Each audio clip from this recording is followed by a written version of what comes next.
Il-kriżi tal-enerġija dominat laqgħa informali tal-mexxejja Ewropej f'Ċipru. Stqar dan ma' TVM News il-Prim Ministru Robert Abela.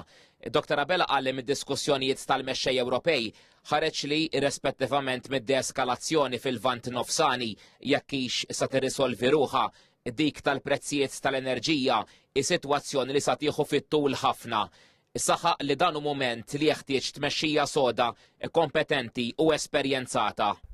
Minix qed niddrammatizza, qed nirrifletti d-diskussjoni illi kellna u s-sentiment wiesa tal-mexxejja kollha li pparteċipaw. Innota differenza fil-politika tal-enerġija li qed iħaddem pajjiżna u dik tal-bqija tal-Ewropa.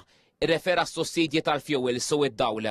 Qal li l-uniku mezz biex pajjiż dawn isostnihom u billi jkollu ekonomija u finanzi fis-sod. Aħna l-uniku pajjiż illi żammejna politika konsistenti stabbli illi nissussidjaw dawn il-kontijiet meta tħaddid dwar x'inhu l-prezz tal-petrol u d-diesel u d-dawl ġewwa pajjiżna ma jemmnukx b'dak li tkun qed tgħid.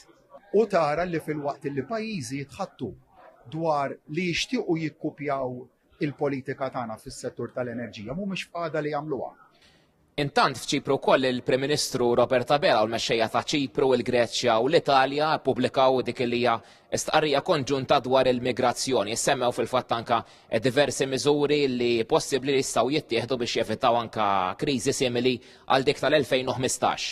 Hemmhekk tara wkoll il-pressjonijiet ta' kriżi migratorja illi tista' sseħħ għaliex ikollok kwantitajiet kbar ta' persuni li jaħarbu mir-reġjun impattat bil-konflitt. Suġġett li intervjena dwar ukoll għal Dr. Abela kien dak tal-budget Ewropew għas-snin li jmiss. Hawnhekk indika li l-mexxejja Ewropej qed jaraw li f'Ġunju li ġej ikollhom l-ewwel numri speċifiċi li jfasslu l-bażi għal dak li l-Unjoni Ewropea qed tittama li tkun kapaċi tiffinalizza fil-Kunsill ta' Deċembru li ġej.